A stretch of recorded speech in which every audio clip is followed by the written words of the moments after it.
As I've been listening to people over the last few weeks, many have been expressing their fatigue at the challenges, how fast time is going by, the wars that don't seem to want to find an end, and the struggles of inflation, etc. It is trying times for sure.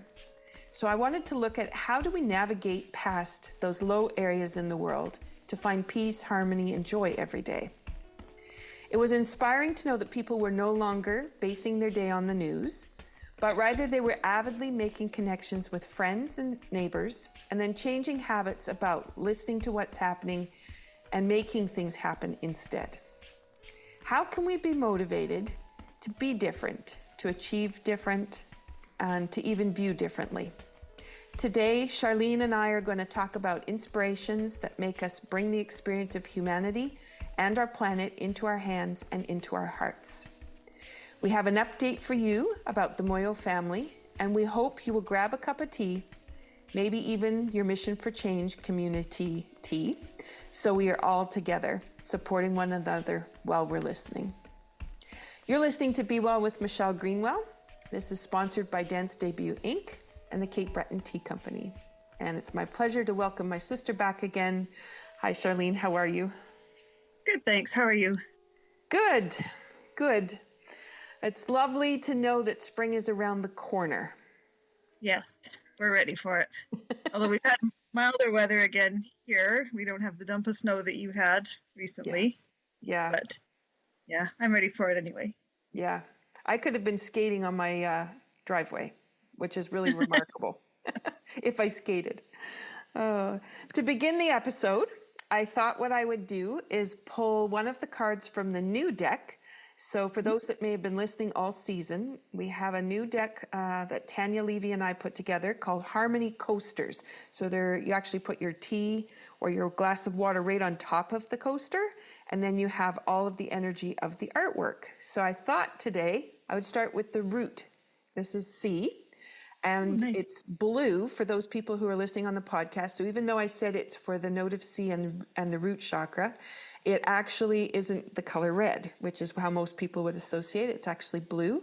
But for those who are listening, it looks like, what would I say? Angel wings, I think? Blue and white, the way that it butterflies out. It's just such a beautiful blue and white collection.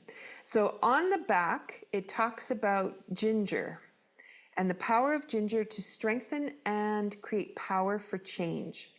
And I thought that was kind of, I cut the deck and that's what I got. But I also thought, wow, that's right on target for what we wanted to talk about today. And then I wanted also to just bring up, it has 3 affirmations. So position yourself into the true power of being, find your roots and let them expand beneath you. Feel the strength, nourishment, circulation, and empowerment of connection. I think that pretty much sums up between the T's, the Moyo family, and our conversation. I think we've got it all captured in there. Okay, so that card, I'm just putting down, and I'm going to put my tea on top of that. So what tea did you put in your mug today? You got community tea? I've got the community again today, yeah. In a clear mug so I can see the color. If you can see it there. It's got a nice bit of a rosy glow.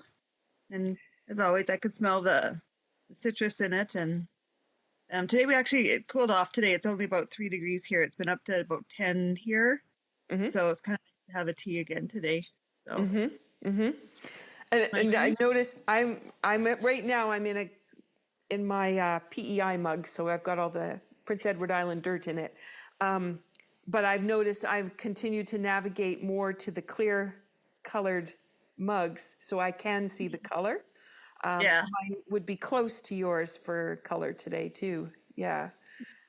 It's lovely when you can bring the color of the tea in and then put it with the smell. Yeah. Yeah. Cheers. Cheers.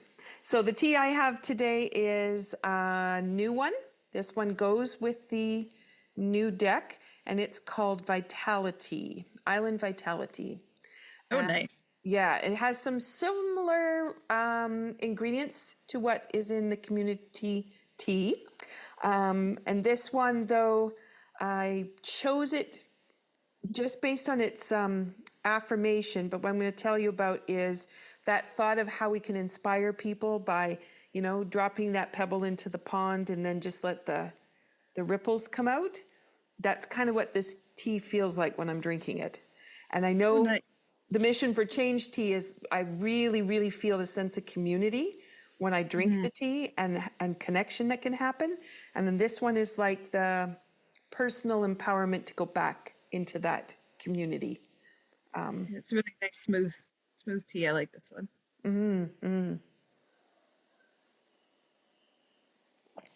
Oh, lovely. Very nice again. Okay, so you have had some lovely challenges at your house over the last few months.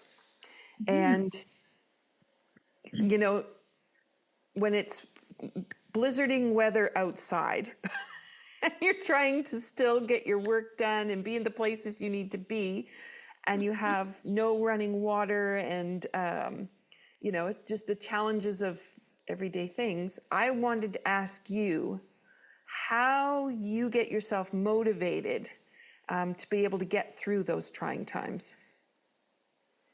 Well, it's interesting. This isn't our. We had quite a cold spell, and then we made it through that. We didn't have a problem. Mom and Dad actually had their pipes freeze, or mostly freeze, partially freeze. And then it was after the cold spell. We had a note from a neighbor that lives in a property that's lower than ours in elevation, and the note was, we're not sure if there's a problem, but we can hear water coming from your property down to ours. We think maybe your pipes froze. And thought, well, we don't hear any water coming from our place. But we kind of investigated, and apparently our pipes did freeze, but water was still running in the house. But they'd frozen underneath, and our main water tap had burst, and so there was water running underneath. So ended up having to get our pipes replaced, and ended up having our water turned off for a couple weeks until they could do that, so that it didn't end up coming up and flooding. So while that was off, we ended up having to get big, 18-liter jugs that you can get. We'll get your bottled water in, or you have it delivered to your house, and going and filling it and coming back home and pouring that in the back of the toilets, and using that to if we wanted to cook anything, or drink water, or make our tea, or whatever, make our coffee, anything like that. And then start our day, and then have some to pour into our hands to wash our hands or anything like that. And then go to someone's house if we wanted to have a bath or shower, or really do anything else really functional, or wash our clothes, all of these things. And it consumes your whole day. So I work from home, so I still would work from home in the day, but you had to calculate how many big bottles of water you wanted to have at home so you could go to the washroom, and use minimal amounts of plates, then what kind of food you wanted to eat, and all of these things. Um, and then go to other people's houses for the evening so you could have your showers or baths or do your laundry and these things, and really not do anything else in your life, because this consumed your whole day, even though we have all the other amenities. So it really took up everything, and we really didn't do anything else socially, or have a lot of relaxation time. But in the end, everything worked out, and we really weren't all that inconvenienced. We just didn't have a lot of downtime. And it was really first world problems, right? Because we were still warm, we still had a roof over our head, and it was inconvenient and tiring, but it really wasn't the end of the world. We still had access to water, and Yeah, it was still water that we had access to. yeah, So it's feel sorry for yourself, because we didn't suffer greatly. It was just awkward, yeah, you know, and we were out of being able to just turn on our tap right at our house and have instant water. yeah. Um, but it makes you grateful for what we have, Mm-hmm. Mm-hmm. compared to what I know the Moyos don't have every day. their Yes. whole life. Yeah. And So one it's would hard. be, you know, that even because they're in a drought at the moment, so even for them to find water, let Mm, alone whether it's even good water, is a challenge. And then you had the hippo rollers, which allowed them to roll the water back up. mhm. Hauling jugs in your car isn't quite the same, as much as No, that's difficult. no. And, uh, for them, all of their crops have dried up. And Hmm. there's no way to roll enough water for the crops, and the wild animals are dying because there's no water for them, Hmm. and the ripple effects are are huge. We don't have that problem. Hmm. So it's quite a different scenario. Hmm. Hmm. But I was thinking about, you know, and yes, it's trying to compare two different worlds, but I was also thinking about the stress level because you know, as you're talking about, then you become consumed with how do you meet those necessities in your day, and then the stress level that comes with that, and how the body has to respond to that.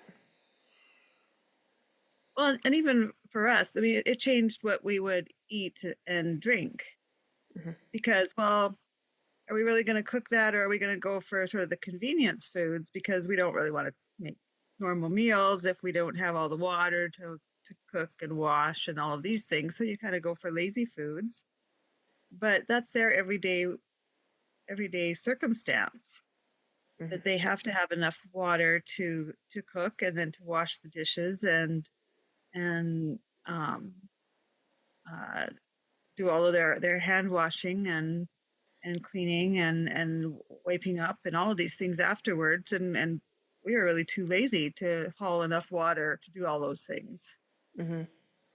Hmm. and have the utensils to be able to do that. Right. And say, well, you know, kind of easier that mom made supper that night. So, okay, yeah, we'll go over for dinner, you know, and people try and make it convenient for you to be able to do that too, which we're grateful for. Hmm. And we made a few meals here, but then take the frying pan over there to wash where there's a sink full of water and running water rather than haul enough water over here to be able to wash and scrub and rinse and everything. Hmm. So it's quite different. But if you think of trying to cook for a really large family and be able to clean up afterwards Hmm. and hauling all that water to do that, you know, Yeah. I don't, I really don't know how people could do that as a daily way of living. Yeah. Yeah. It's really unimaginable. It's really inspirational that people are able to continue to do that. Hmm. Hmm. And the amount of time that it takes too, Yeah. in terms of just consuming all of a person's time and energy and the work that it takes to do that. Hmm. And And I that was, it's a multi-person job to do some of these things that may sound so trite or trivial that, oh well, it takes a few women to do this, to do the look after the kids' clothing for the day or something.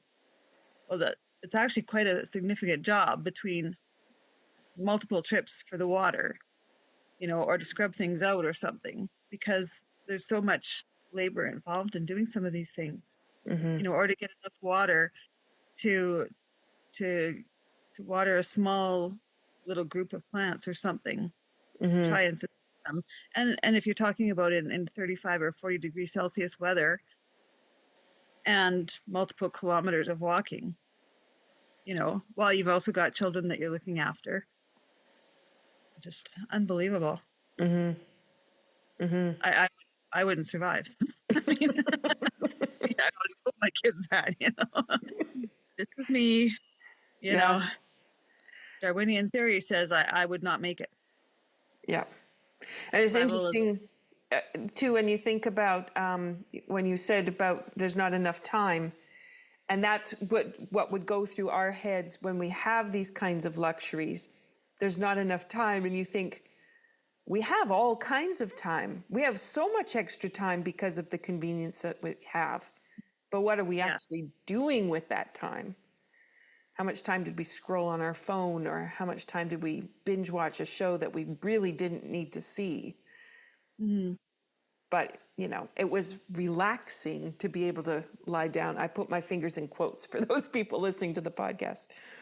Well, the other interesting thing, like when I chat with them, and I guess I'd never really given it a lot of thought before. Like where we live, um, quite a ways away from the equator, we have our real short daytimes in the winter, and then in the summer we have our long daytimes where our evening doesn't really our nighttime doesn't start till quite late in the evening. So we have this long day in the summer.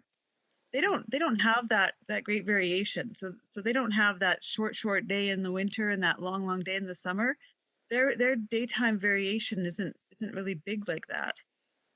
So their total daylight doesn't vary so big from season to season. Mm-hmm. And when you don't have electricity, so you don't have lights to put on at night, your amount of working time is really dependent on your amount of daylight time. Mm-hmm. So for them, once the sun goes down, that's the end of your working time. Mm-hmm. So for us, I mean, sun goes down. Sun goes down at 4:30 in the winter, Mm-hmm. and we just flip on the lights, and we can still keep doing stuff. Yeah. For them, once the sun goes down, and especially with mosquitoes, which are malaria carrying and disease carrying, they need to be under mosquito nets if they have them, which they don't all have them in the family, but they need to be under them at that point, or they risk more disease. Mm-hmm. Um, they can't be out doing the tasks at night, and that's dangerous. Mm-hmm. So it's all got to be done within the daylight hours. So Mm-hmm. that's also quite limiting, Yeah. and restrictive. And you just don't have the light. Yeah. Yeah. It's interesting because then when you really think about how much time do I have, my goodness, we have a lot of time. Yeah. And how wisely are we using it? Hmm. Mm-hmm. Yeah, we've got a lot more freedom to do things just by having the power to do it, Yeah. like the electrical power to do it. Yeah. Yeah. Yeah. And then we worry about the blue light because we're in the light so much longer than we should be. Are we getting enough sleep? What would our life be like if we didn't turn the lights on when the sun went down and we just made do and actually went to sleep? Our life would be very different. And yet their sleep schedule isn't an 8-hour sleep schedule. Mm-hmm. They'll get up at 3 in the morning to go and get water. Well, it's cool. Yeah, well, it's cooler. Mm-hmm. The temperatures don't drop as much as ours do at night either. Mm-hmm. But yeah, they get up earlier and go and get their water too. They don't necessarily have an 8-hour sleep schedule. Well, that's interesting, isn't it? Yeah, there's a lot of interesting things that you learn. And one of my things of the last little while, since having finished my dissertation, actually, is really questioning all these assumptions. You know, Mm-hmm. do we Yeah, actually need 8 hours in a row? That's a good question, you know? yeah. I learned a lot talking to them.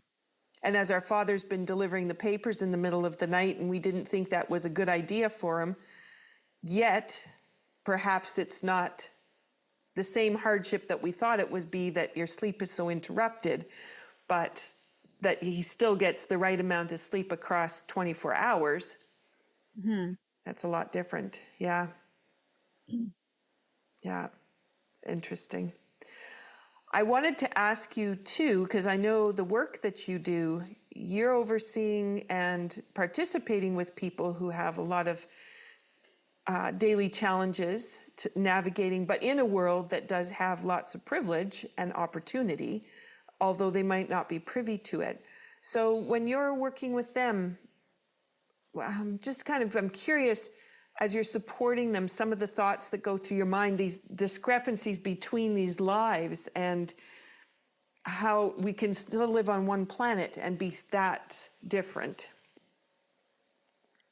It's challenging because the organization that I work for is working to support uh, some of the most vulnerable people in our society. So we work with people who are suffering from either a lot of mental illnesses or substance use disorders, uh, homelessness, poverty, really vulnerable places in society, and try to work with them. They're quite marginalized, trying to work with them at whatever place that they're at and helping them. So some of the people that are employed in our organization are working as peer support people to try and work with people who are still on the streets and reach out to them and give them a place of dignity to be able to use a public washroom, even though they're living on the streets, and to have a place to clean up and someone to smile at them and talk to them and give them different resources and things like that. And it's quite rewarding because there's people who are, I mean, nobody grows up and says, I want to be the bum on the street. I mean, that's no one's goal in life. Mm-hmm. And when you talk to people who are on the street, everybody has a story of how they got there. Everybody's got a background. Everybody's got a backstory. Everybody's got a pain that got them there. And some people are ready to not be there. Some people are not ready to leave where they're at. Mm-hmm. And there's a lot of love between the people who are there, Mm-hmm. and there's a lot of caring. And for the people who are working front lines with the people who are unsheltered, homeless, however you want to refer to that population, there's an awful lot of love that goes into the care for those people. Mm-hmm. And it's really heartwarming to see. And there's a lot of tragedy. There's a lot of heartache and grief that goes on. Mm-hmm. That's really behind the scenes. Mm-hmm. So it's really inspirational. There's a lot of loss and grief, and it's interesting because a lot of the frontline workers are really working at some of the lowest wages, I think, and yet they're the first ones to say, well, I'm working with someone today. They don't have this, they don't have that, they don't have a coat, but I have two, so I'll give them one of mine. Mm-hmm. So there's a lot of other people in town that probably have 10 coats Mm-hmm. and don't give up one. But here's a worker that has two coats and will give up one of the two. Mm-hmm. Or will go home to look for their second blanket out of the two that they have, to give up one of them because they know how close they are to being that person on the street, Mm-hmm. that they're willing to help the person who's on the street. Wow. It's quite interesting to see. There's a lot of generosity in the city, but there's also a lot of people who I think are just quite willing to say, we want the problem gone, but we don't want to really see the problem. Mm-hmm. Mm-hmm. So And it's nice to be helping to solve, to work towards a solution anyway, or to be part of the solution, and to let people know that they're not invisible. mm-hmm. I think that's one of the hard parts, is if you don't see it because in your day-to-day activities, you don't really cross those pathways or enter into those areas, you don't realize all those and I'm just going back to those ideas about people who are listening to the news and overwhelmed by what's going on in the world, and could easily be overwhelmed at what's going on in your community, but a lot of stuff we actually really just don't see. So how do you navigate that, and how do you continue to put one foot in front of the other and feel motivated? I'm going to make a difference today in whatever I can touch. Yeah. And it's hard because I think a lot of people too want to do something to make a difference, but they're not sure what they can do. They don't want to just hand out money and contribute to the problem, but they don't know how to make a difference either. Or what will make a difference. Yeah. And I think sometimes it's a matter of maybe contacting a group that's already doing something and saying, what can I do? Or what do you need? How can I help? Yeah. And I don't think people think about that all that much, right? That call comes out at Christmas time when it's easy because it's treats. You'd like some treats, or you'd like that Christmas dinner. But yeah, what do you need in the day to day when you don't have water, when you can't do your laundry, when you don't have ample supplies, women's products aren't accessible? There's so many things that we don't think about. Yeah. Yeah. Okay, so as you're going about your day, because you're seeing all kinds of things going on in your day, and trying to navigate the role that you play in trying to get resources where they need to go, what is it that you turn to bring you joy as you go about your day? I like to, one thing is to think of, I always have a song in my head. I always like to have a song. So that's one of the things. And that's even in our family, we like to have music, like to have a song. And I'll often say that to the kids, what song do you think I have going in my head? That's an ongoing thing. And like for work, I like to, to try and come up with whether it's a praise or a compliment or something, finding some way to sort of give some compliment or gratitude to somebody. And it's amazing how much it lights somebody else up just to let them know that they did something well. And I mean, people light right up when you give them a compliment, or when you recognize that you notice that they did something. And it's easy to take things for granted, that you assume that they know that they're doing well, but often people are quite insecure about the job that they're doing, even though they seem like they're self-assured, or that maybe, even if they're above you in hierarchy or whatever it might be. The old fake it till you'll make it. Yeah. Yeah. I mean, there's no cost to it, right? Yeah. And it doesn't matter where, even if you're whether it's even if it's not even in my job or anything like that, I like to, maybe it's just because I like to chat, but if I'm at the grocery store, I always like to say, hi to whoever it is that's the teller. I don't like the self-checkouts. But if you're going through the teller, I always like to ask how the checkout person's day's going, or thank them for the job that they're doing. Always being nice to whoever it is that you're dealing with.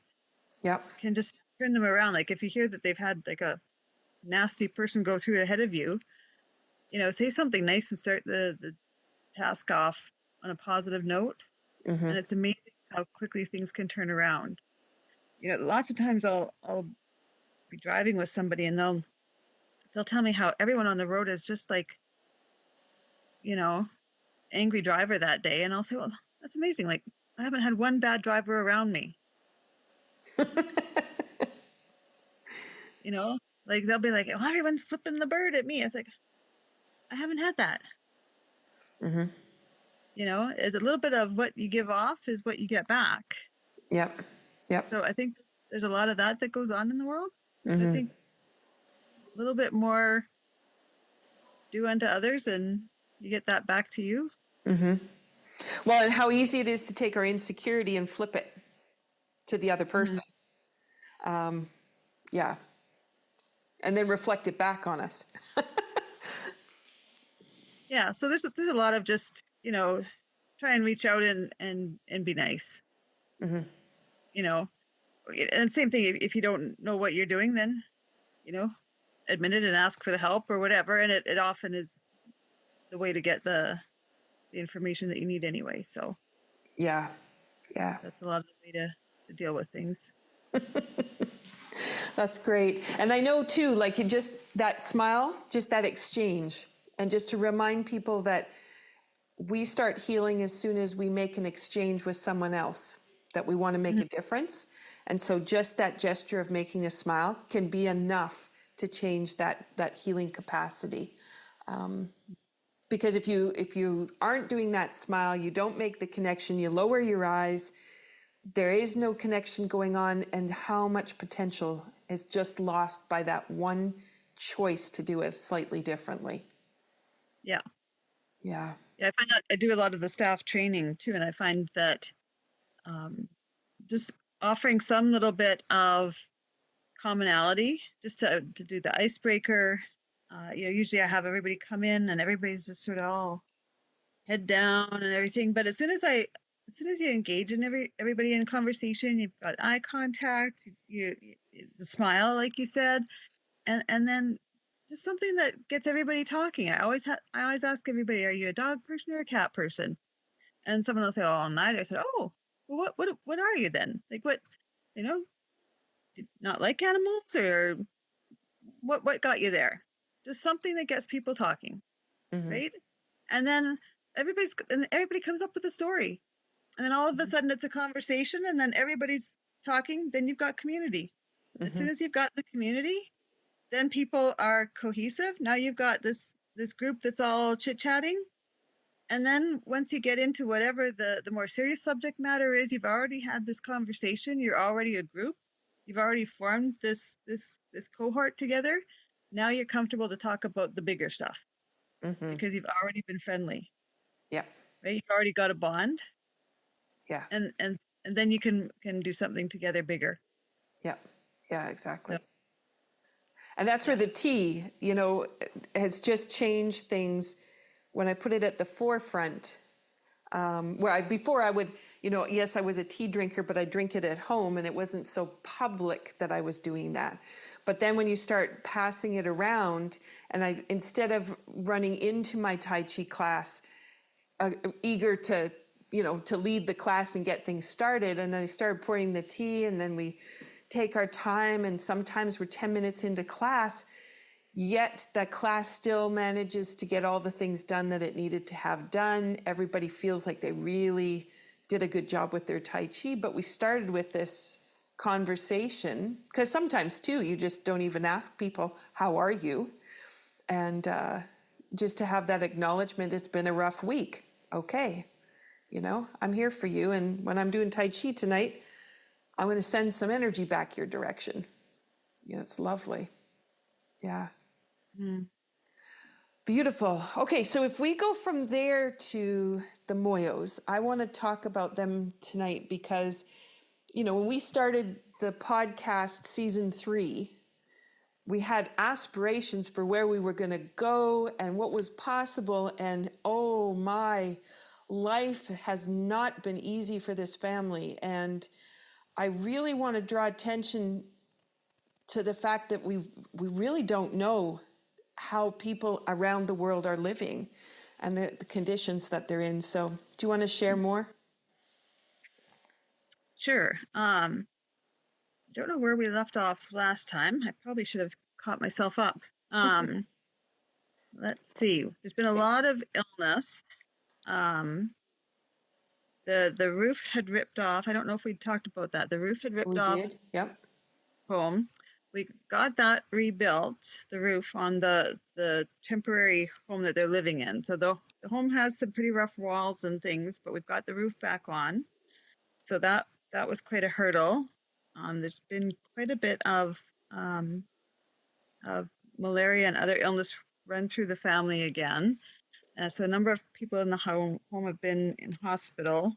Um, and right now, they, they, they should have been having a rainy season, but whether it's climate change, whether it's, I don't know, I'm not going to be the political activist and cry wolf for anything, but they haven't had the rains that they should have had. So their crops have completely dried out. So they don't have any crops currently coming off that they should have. So before Christmas, we leased land that's further away. That's a new land that is 2.5 acres. That's lower lying, and it's in a bit wetter land area that hadn't been available to lease before. So in the next couple of days, um, one of the mums is going to go and clear that land by hand. It all has to be cleared by hand. So she'll do that for probably a week or two.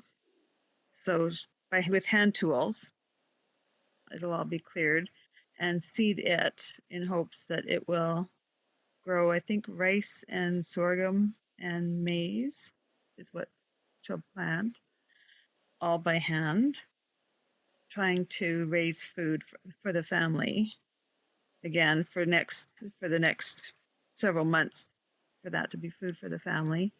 And I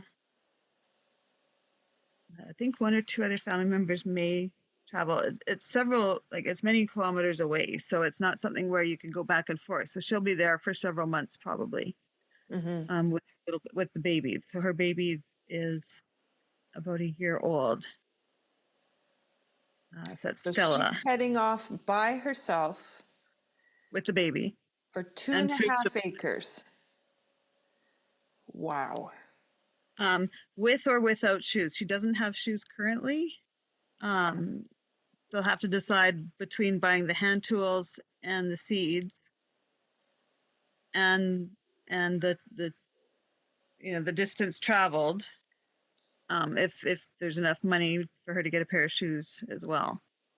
Preference is that she gets shoes so that there's less chance of foot infections and foot fungus. Otherwise, she'll be clearing the land barefoot. Wow. Yeah. She's the one who did all of the harvest of the grains that's currently keeping the family alive. And I think that's when we had our last conversation, is she had just returned back with all of that bundled and needed enough bags in order to Yeah. be able to bring in the crop. Yeah. Wow. Yeah.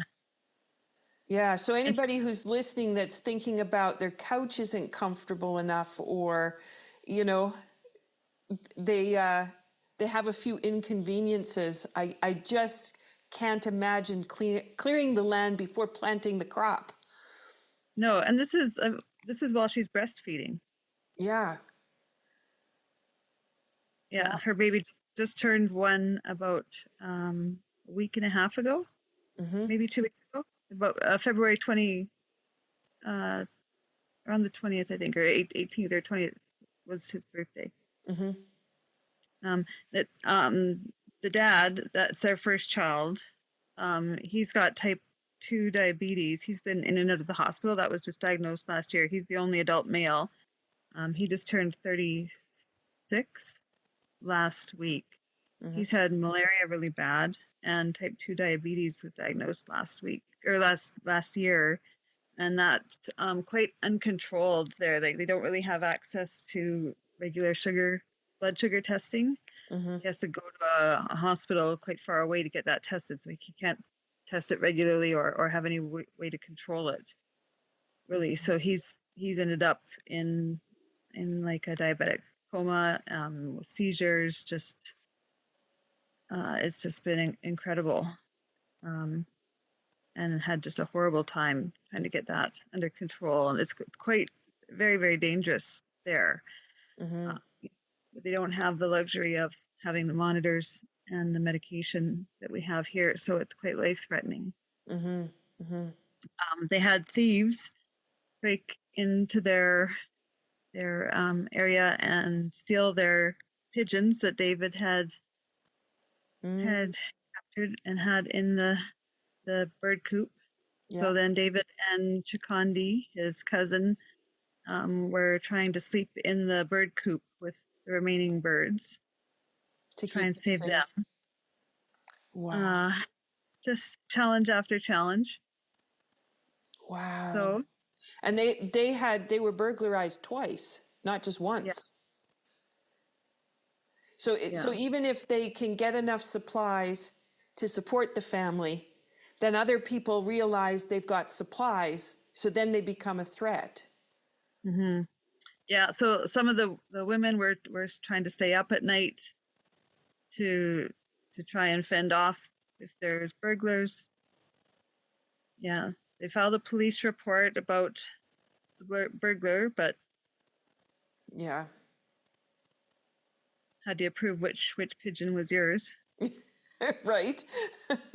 And in that kind of an economy, like, it's just very challenging. And and their home is, it's not very secure. The doors don't secure.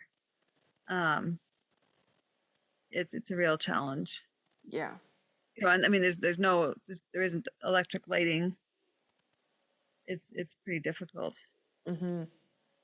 Mm-hmm. And so I'm thinking then too, Stella going off by herself with her baby, she's not really all that safe there by herself for several weeks at a time. hmm Yeah, she takes a big risk. Yeah. Yeah, And then how but do she's you determined that she can do this, and this is her. her contribution? What can you do? hmm Yeah, especially if your husband can't do much more, you can't go too far away from where access to care would be. Well, and he's ended up in the hospital so much, Yeah, and so sick, yeah, yeah, that he's been unable even to be out of bed. Well, and it's not even bed; it's laying on mats on the floor. yeah. Yeah, it's been really, really quite incredible. We did, I think we talked since Grace from Grace Pads had been to the home, Right. right? And she delivered all the Grace Pads for the women, which has been a real blessing. So they've all got the sanitary pads that are the reusable ones. And did have, I don't know if it was an engineer or a designer of some sort that went out and did a basic plan for house plans, Mm-hmm. on the property that's in the Moyo families. They do have a place, like, and laid out where house would go. So we do have at least the planning stage for a house. Mm-hmm. So that's optimistic.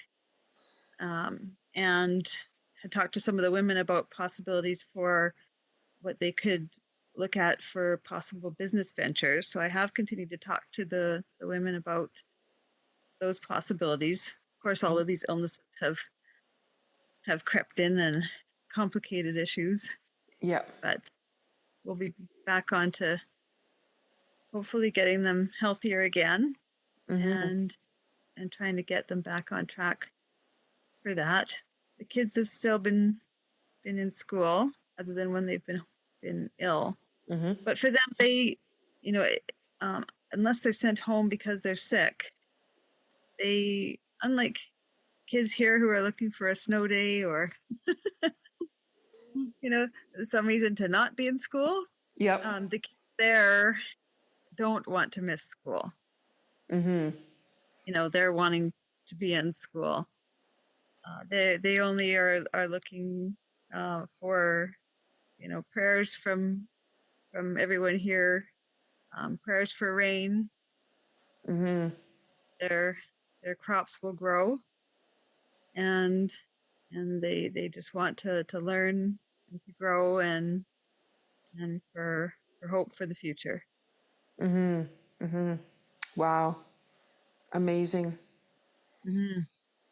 So, as we move forward, we have the tea, which the Mission for Change Community Tea. Always have to say that nice and slow. Um, if people purchase a tea, then the proceeds from the tea go right to the family, and that goes directly. You're able to reach them quickly with what's needed next, and to be able to support. Right.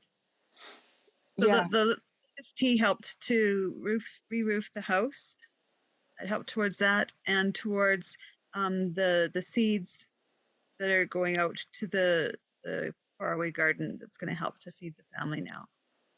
Wow. Wow, Hmm. amazing. And I know Hmm. this, after Christmas, that was a lull in people needing tea because lots of people got them for presents at Christmas time. But as we approach Easter, I'm just going to remind people that if this is something you want to do, please reach out to Charlene or myself, because we'll be happy to get that tea into your hands and get some money going to the Moyos. And if you have something that you'd like to sponsor, because we are looking at getting that house built, but also the support for some of the crops, some of the challenges with crops, shoes. I'm just, Crops, shoes, education, yeah, and anything like that. Yeah, or if they were interested in helping one of the women in business, I could talk to them about that too. and wouldn't that be something with International Women's Day coming up, to think about? Yes, we could celebrate ourselves as entrepreneurs and women entrepreneurs, but wouldn't it be something to be able to reach out to another woman and say, I'm here to support you? And it's not the kind of money that we would require here to get things started, but such a little amount could go such a long way for them. And because they Oh, only have that one male person that's leading the family, which is the typical way the family structure is, it's the women who are really making it possible for this family to stay together and to thrive. oh, oh, for sure. Yeah. And that was one of the things when Grace from Grace Pads went out to the family, that she was the women were, and it's something I'd started talking to the women about, was what are your hopes and dreams? And that's not something that anyone had ever talked to them about before, was what do you mean hopes and dreams, and what do you mean what we could do something different than just keeping the family alive. And so, you know, Grace and the family is hoping, thinking that she could maybe be a hairdresser, Mm-hmm. you know, in a salon someday. That's a possibility. And there's a couple of the women that think that they could have a sewing machine and be able to fix the clothes for the family and maybe sew clothes for other families. Mm-hmm. And sew the kids' school uniforms, because they have to wear, they're supposed to wear school uniforms or have a certain attire for school there. Mm-hmm. And so they thought like a manual sewing machine would be something that they could do for a business, Mm-hmm. and resell and kids' clothing, things like that. And Stella, who's off doing her agricultural work, wants to learn more about agriculture and to know better ways to to do farming and better farm care, and know more about fertilizer and know more about animal husbandry. The different women in the family, I mean, have learned that they could have hopes and aspirations, but they don't have the means to do anything with those hopes yet.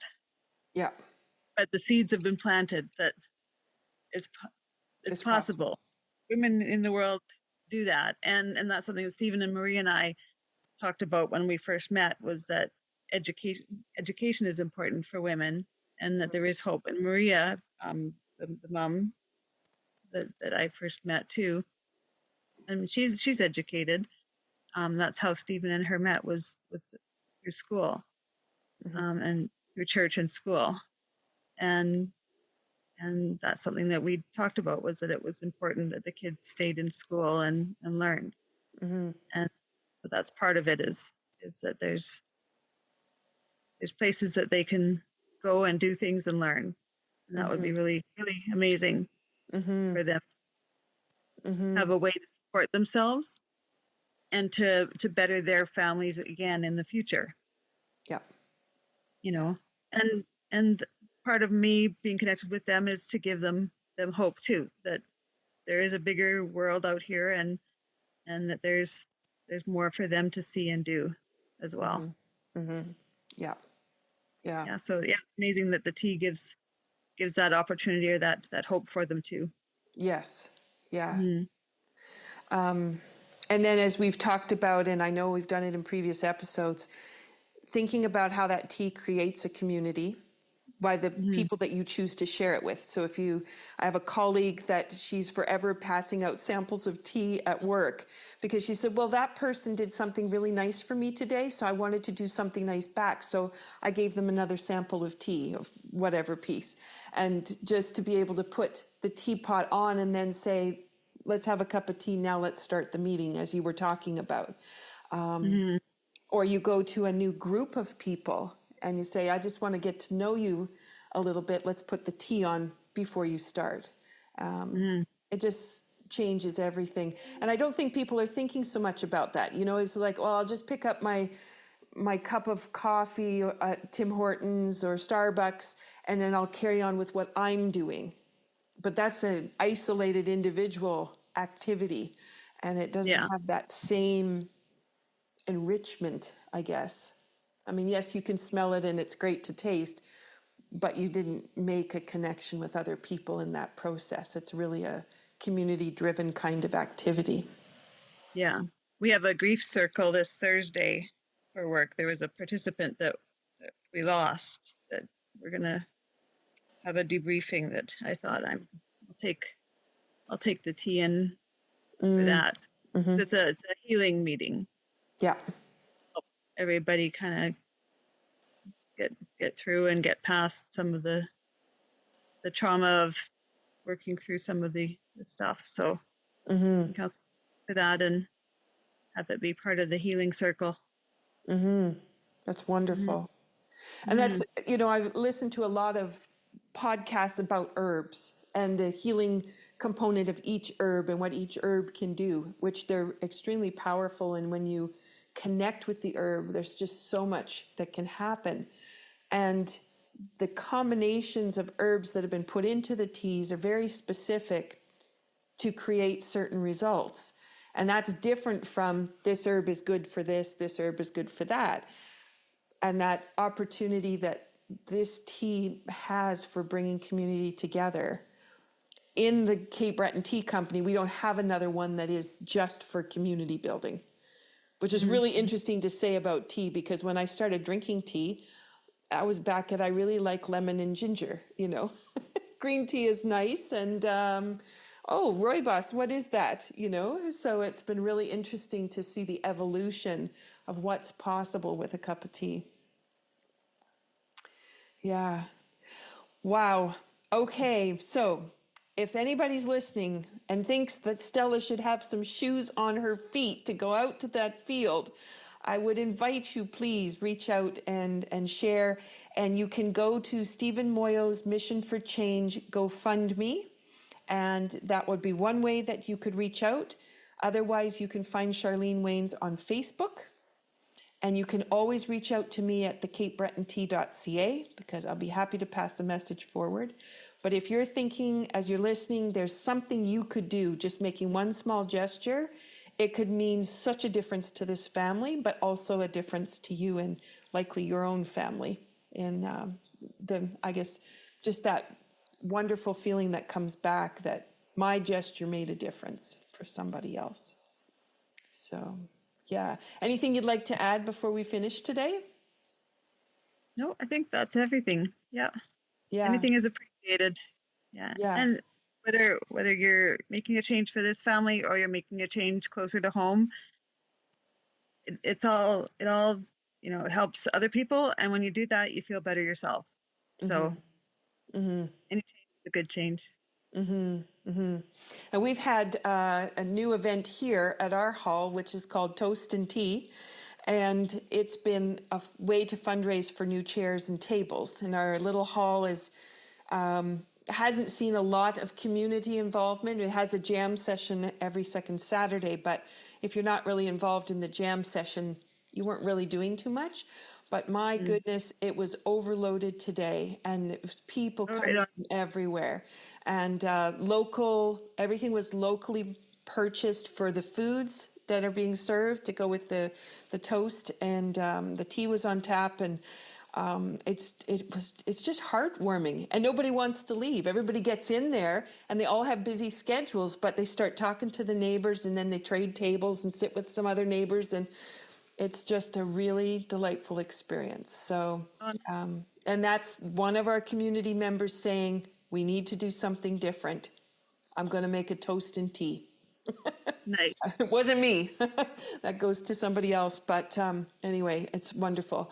So usually we do some kind of movement or activity to get people energized and motivated. So what I would suggest this time is maybe find a good piece of music. Like you said, that always brings you joy to have a song going.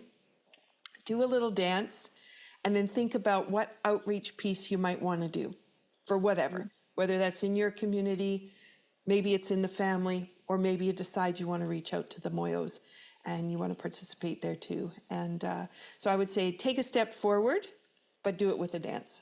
So Nice. awesome. All right.